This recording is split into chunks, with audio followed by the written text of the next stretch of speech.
اعوذ باللہ من الشیطان الرجیم بسم اللہ الرحمن الرحیم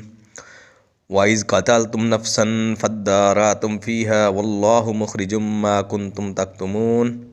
فَقُلْنَا اضْرِبُوهُ بِبَعْضِهَا كَذَلِكَ يُحْيِي اللَّهُ الْمَوْتَىٰ وَيُرِيكُمْ آيَاتِهِ لَعَلَّكُمْ تَعْقِلُونَ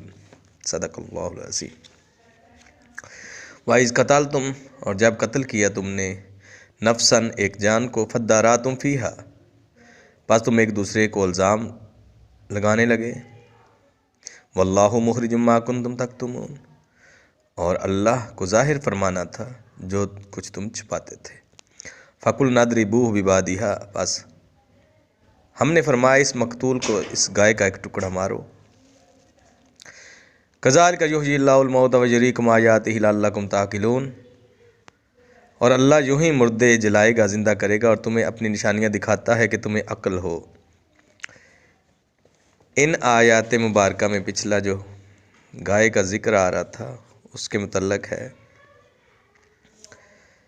کہ یہ اس پہلے قصے کا ایک حصہ ہے جس میں اللہ تعالیٰ نے حضرت موسیٰ علیہ السلام کے ہاتھ پر ایک معجزہ یعنی مردے کو زندہ کرنا ظاہر فرمایا،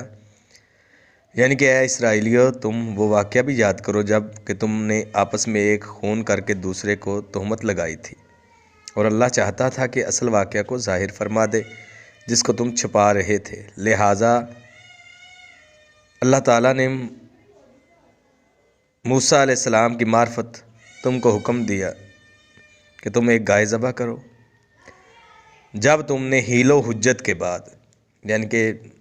کیسی کس طرح یہ پوچھتے رہے، حیل و حجت کے بعد ذبح کر لی تو ہم نے حکم فرمایا کہ اس گائے کی زبان یا دم یا کوئی اور عضو اس میت پر مارو۔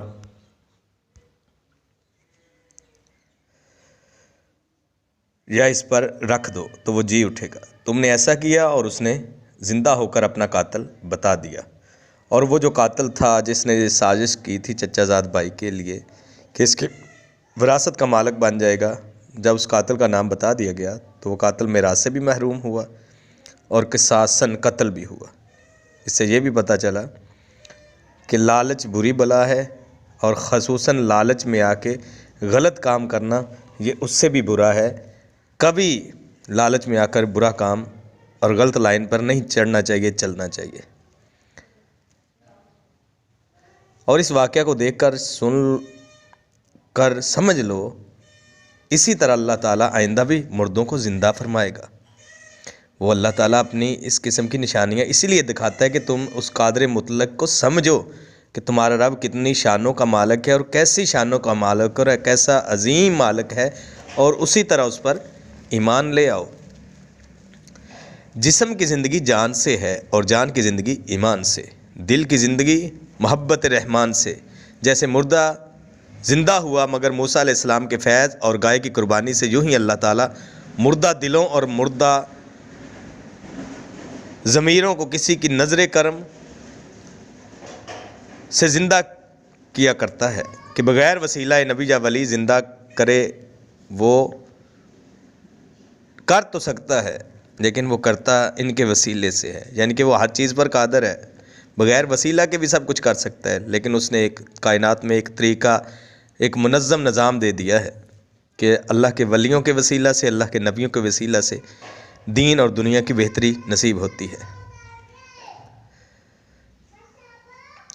جیسے اس بنی اسرائیل کے مردہ ہونے کی صورت میں جھگڑا رہا، اس کے زندہ ہوتے ہی تمام جھگڑے جاتے رہے، یوں ہی مردہ دل تمام جھگڑوں کی جڑ ہے۔ دل کو زنگ چڑھ جانا تمام جھگڑوں کی جڑ ہے، بے حیائیوں کی جڑ ہے، غلط کاریوں کی جڑ ہے۔ دل کی زندگی پر سب جھگڑے ختم ہو جاتے ہیں، یعنی کہ جب دل زندہ ہوتا ہے، دل کو معرفت الہی کا نور میسر آتا ہے، تو سارے جھگڑے ہی ختم ہو جاتے ہیں۔ اللہ تعالیٰ دل کی زندگی صدقہ پنجتن پاک کا ہم سب کو نصیب فرمائے، آمین ثم